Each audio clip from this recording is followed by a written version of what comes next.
ओम परमात्मने नमः। 25वें अध्याय में पुरंजनोपाख्यान का प्रारंभ। तो श्री मैत्रेय जी कहते हैं कि विदुर जी, इस प्रकार भगवान शंकर ने प्रचेताओं को उपदेश दिया। फिर प्रचेताओं ने शंकर जी की बड़ी भक्ति भाव से पूजा की। इसके पश्चात वे उन राजकुमारों के सामने ही अंतर्ध्यान हो गए। सबके सब प्रचेता जल में खड़े रहकर भगवान रुद्र के बताए स्तोत्र का जप करते हुए 10,000 वर्ष तक तपस्या करते रहे। इन दिनों राजा प्राचीन वैरी का चित्त कर्म कांड में बहुत रम गया था। उन्हें आध्यात्मिक तुम विद्या विशारद परम कृपालु नारद जी ने उपदेश दिया। उन्होंने कहा कि राजन, इन कर्मों के द्वारा तुम अपना कौन सा कल्याण करना चाहते हो? दुख के आत्यंतिक नाश और परमानंद की प्राप्ति का नाम कल्याण है। वो तो कर्मों से नहीं मिलता। राजा ने कहा कि महाराज नारद जी, महाभाग, मेरी बुद्धि कर्म में फंसी हुई है, इसलिए मुझे परम कल्याण का कोई पता नहीं है। आप मुझे विशुद्ध ज्ञान का उपदेश दीजिए, जिससे मैं इन कर्म बंधन से छूट जाऊं। जो पुरुष कपट धर्ममय गृहस्थाश्रम में ही रहता हुआ पुत्र स्त्री और धन को ही परम पुरुषार्थ मानता है, वो अज्ञानवश संसार अरण्य में ही भटकता रहने के कारण उस परम कल्याण को प्राप्त नहीं कर सकता। श्री नारद जी ने कहा कि देखो राजन, तुमने यज्ञ में निर्दयता पूर्वक जिन हजारों पशुओं की बलि दी है, उन्हें आकाश में देखो। ये सब तुम्हारे द्वारा प्राप्त हुई पीड़ाओं को याद करते हुए बदला लेने के लिए तुम्हारी बाट देख रहे हैं। जब तुम मरकर परलोक में जाओगे, तब ये अत्यंत क्रोध में भरकर तुम्हें अपने लोहे के से सिंहों से छेदेंगे। अच्छा, इस विषय में मैं तुम्हें एक प्राचीन उपाख्यान सुनाता हूं। वह राजा पुरंजन का चरित्र है, उसे तुम मुझसे सावधान होकर सुनो। राजन, पूर्व काल में पुरंजन नाम का एक बड़ा यशस्वी राजा था। उसका अविज्ञात नामक एक मित्र था। कोई भी उसकी चेष्टाओं को समझ नहीं सकता था। राजा पुरंजन अपने रहने योग्य स्थान की खोज में सारी पृथ्वी में घूमा, फिर भी जब उसे कोई अनुरूप स्थान न मिला, तब वह उदास सा हो गया। उसे तरह तरह के भोगों की लालसा थी। उन्हें भोगने के लिए उसने संसार में जितने नगर देखे, उनमें से कोई भी उसे ठीक न जचा। एक दिन उसने हिमालय के दक्षिण तटवर्ती शिखरों पर कर्मभूमि भारत खंड में एक 9 द्वारों का नगर देखा। वह सब प्रकार के सुलक्षणों से संपन्न था। सब ओर से परकोटों, बगीचों, अटारियों, खाइयों, झरोकों और राजद्वारों से सुशोभित था और सोने चांदी तथा लोहे के शिखरों वाले विशाल भवनों से खचाखच भरा था। उसके महलों की फर्शें नीलम, स्फटिक, वैदुर्य, मोती, पन्ने और लालों की बनी हुई थी। अपनी कांति के कारण वह नागों की राजधानी भोगपुरी के समान जान पड़ता था। उसमें जहां तहां अनेकों सभा भवन, चौराहे, सड़कें, क्रीड़ा स्थल, बाजार, विश्राम स्थान, ध्वजा, पताकाएं और मूंगे के चबूतरे सुशोभित थे। उस नगर के बाहर दिव्य वृक्ष और लताओं से पूर्ण एक सुंदर बाग था। उसके बीच में एक सरोवर सुशोभित था। उसके आसपास अनेकों पक्षी भांति भांति की बोली बोल रहे थे तथा भौरे गुंजार कर रहे थे। सरोवर के तट पर जो वृक्ष थे, उनकी डालियां और पत्ते शीतल झरनों के जलकणों से मिली हुई वासंती वायु के झरोकों से हिल रहे थे और इस प्रकार वे तटवर्ती भूमि की शोभा बढ़ा रहे थे। वहां के वन्य पशु भी मुनिजनोचित अहिंसादि व्रतों का पालन करने वाले थे, इसलिए उनसे किसी को कोई कष्ट नहीं पहुंचता था। वहां बार बार जो कोकिल की कुहू ध्वनि होती थी, उससे मार्ग में चलने वाले बटोहियों को ऐसा भ्रम होता था मानो वह बगीचा विश्राम करने के लिए उन्हें बुला रहा है। राजा पुरंजन ने उस अद्भुत वन में घूमते घूमते एक सुंदरी को आते देखा, जो अकस्मात उधर चली आई थी। उसके साथ 10 सेवक थे, जिनमें से प्रत्येक 100 नायिकाओं का पति था। एक 5 फन वाला सांप उसका द्वारपाल था, वही उसकी सब ओर से रक्षा करता था। वह सुंदरी भोली भाली किशोरी थी और विवाह के लिए श्रेष्ठ पुरुष की खोज में थी।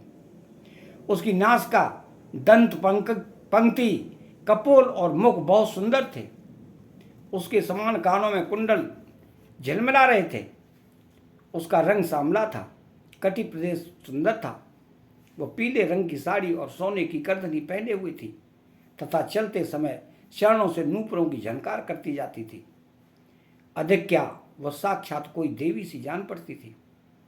वह गजगामिनी वाला किशोरावस्था की सूचना देने वाले अपने गोल गोल कपाल और परस्पर सटे हुए स्तनों को लज्जावश बार बार आंचल से ढकती जाती थी। उसकी प्रेम से मटकती भौहें और प्रेमपूर्ण तिरछी चितवन के बाण से घायल होकर वीर पुरंजन ने लज्जायुक्त मुस्कान से और भी सुंदर लगने वाली उस देवी से मधुरवाणी में कहा, क्या कमलदल लोचने, मुझे बताओ तुम कौन हो, किसकी कन्या हो? साध्वी, इस समय आप कहाँ से आ रही हो? बेरू, इस पुरी के समीप तुम क्या करना चाहती हो? सुब्रू, तुम्हारे साथ इस 11वें महान सूरवीर से संचालित ये 10 सेवक कौन हैं? और ये सहेलियां तथा तुम्हारे आगे आगे चलने वाला यह सर्प कौन है? सुंदरी, तुम साक्षात लज्जा देवी हो, अथवा उमा, रमा और ब्रह्माणी में से कोई हो। यहां वन में मुनियों की तरह एकांतवास करके क्या अपने पति देव को खोज रही हो? तुम्हारे प्राणनाथ तो तुम उनसे चरणों की कामना करती हो, इतने से ही पूर्ण काम हो जाएंगे। अच्छा, यदि तुम साक्षात कमला देवी हो तो तुम्हारे हाथ का क्रीड़ा कमल कहाँ गिर गया? सुब्रो, सुबगे, तुम इनमें से तो कोई हो नहीं, क्योंकि तुम्हारे चरण पृथ्वी का स्पर्श कर रहे हैं। अच्छा, यदि तुम कोई मानवी ही हो तो लक्ष्मी जी जिस प्रकार भगवान विष्णु के साथ वैकुंठ की शोभा बढ़ाती हैं, उसी प्रकार तुम मेरे साथ इस श्रेष्ठ पुरी को अलंकृत करो। देखो, मैं बड़ा ही वीर और पराक्रमी हूँ, परंतु आज तुम्हारे कटाक्षों से मेरे मन को बेकाबू कर दिया है। तुम्हारी लचीली और रति भाव से भरी मुस्कान के साथ भौहों के संकेत पाकर यह शक्तिशाली कामदेव मुझे पीड़ित कर रहा है।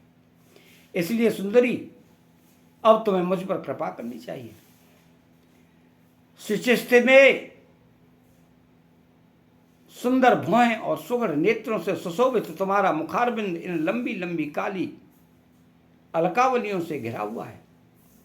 तुम्हारे मुख से निकले हुए वाक्य बड़े ही मीठे और मन हरने वाले हैं, परंतु मुख जो लाज के मारे मेरी ओर होता ही नहीं, जरा ऊंचा करके अपने उस सुंदर मुखड़े का मुझे दर्शन तो कराओ। तो श्री नारद जी ने कहा, वीरवर, जब राजा पुरंजन ने अधीर से होकर इस प्रकार याचना की, तब उस बाला ने भी हंसते हुए उसका अनुमोदन किया। वह भी राजा को देखकर मोहित हो चुकी थी। वह कहने लगी, नरश्रेष्ठ, हमें अपने उत्पन्न करने वाले का ठीक ठीक पता नहीं है। न हम अपने या किसी दूसरे के नाम या गोत्र को ही जानते हैं। वीरवर, आज हम सब इस पुरी में हैं, इसके सिवा मैं और कुछ नहीं जानती। मुझे इसका भी पता नहीं है कि हमारे रहने के लिए यह पुरी किसने बनाई है। प्रियवर, ये पुरुष मेरे सखा और स्त्रियां मेरी सहेलियां हैं, तथा जिस प्रकार मैं सो जाती हूं, यह सर्प जागता हुआ इस पुरी की रक्षा करता रहता है। शत्रुदमन, आप यहां पधारे, यह मेरे लिए सौभाग्य की बात है। आपका मंगल हो। आपको विषय भोगों की इच्छा है, उसकी पूर्ति के लिए मैं अपने साथियों सहित सभी प्रकार के भोग प्रस्तुत करती रहूंगी। प्रभु, इस 9 द्वारों वाली पुरी में मेरे प्रस्तुत किए हुए इच्छित भोगों को भोगते हुए आप सैकड़ों वर्षों तक निवास कीजिए। भला आपको छोड़कर मैं और किसके साथ रमण करूंगी? दूसरे लोग तो न रति सुख को जानते हैं, न विहित भोगों को ही भोगते हैं, न परलोक का ही विचार करते हैं, और न कल क्या होगा इसका भी ध्यान रखते हैं। एतैव पशु तुल्य हैं। अहो, इस लोक में गृहस्थाश्रम में ही धर्म, अर्थ, काम, संतान सुख, मोक्ष, श्रेयस और स्वर्ग आदि दिव्य लोकों की प्राप्ति हो सकती है। संसार त्यागी यतिजन तो इन सब की कल्पना भी नहीं कर सकते। महापुरुषों का कथन है कि इस लोक में पितर, देव और ऋषि, मनुष्य तथा संपूर्ण प्राणियों के और अपने ही कल्याण का आश्रय एकमात्र गृहस्थाश्रम ही है। वीर शिरोमणि, लोक में मेरी जैसी कौन स्त्री होगी जो स्वयं प्राप्त हुए आप जैसे सुप्रसिद्ध, उदार चित्त और सुंदर पति को वर्ण न करेगी। महाबाहो, इस पृथ्वी पर आपकी सांप जैसी गोलाकार सुकोमल भुजाओं में स्थान पाने के लिए किस कामनी का चित्त न ललचावेगा। आप तो अपनी मधुर मुस्कानमयी करुणापूर्ण दृष्टि से हम जैसी अनाथाओं के मानसिक संताप को शांत करने के लिए ही पृथ्वी पर विचर रहे हैं। श्री नारद जी कहते हैं कि राजन, उन स्त्री पुरुषों ने इस प्रकार एक दूसरे की बात का समर्थन कर फिर 100 वर्षों तक उस पुरी में रहकर आनंद भोगा। गायक लोग सुमधुर स्वर में जहां तहां राजा पुरंजन की कीर्ति गाया करते थे। जब ग्रीष्म ऋतु आती तब वह अनेकों स्त्रियों के साथ सरोवर में घुसकर जल क्रीड़ा करता। उस नगर में जो 9 द्वार थे उनमें से 7 नगरी के ऊपर और 2 नीचे थे।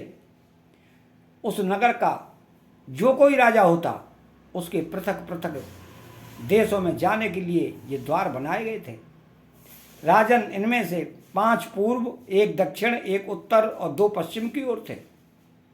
उनके नामों का वर्णन करता हूं। पूर्व की और गद्योता, आविर्मुखी नाम के 2 द्वार एक ही जगह बनाए गए थे।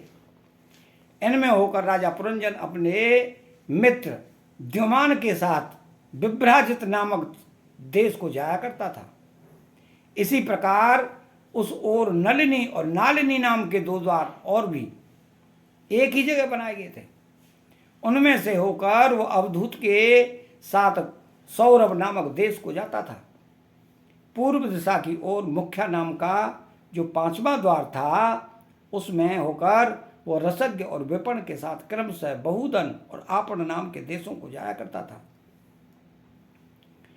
पूर्व के दक्षिण की ओर जो पितृहु नाम का द्वार था उसमें होकर राजा पुरंजन श्रुतधर के साथ दक्षिण पांचाल देश को जाता था। उत्तर की ओर तो देवहू नाम का द्वार था। उससे श्रुतधर के ही साथ वह उत्तर पांचाल देश को जाता था। पश्चिम दिशा में आसुरी नाम का दरवाजा था। उसमें होकर वह दुर्मद के साथ ग्रामक देश को जाता था तथा नृति नाम का जो दूसरा पश्चिम द्वार था उससे लुब्धव के साथ वो वैशव नाम के देश को जाता था। इस नगर के निवासियों में निर्वाक और पेशस्कृत ये 2 नागरिक अंधे थे।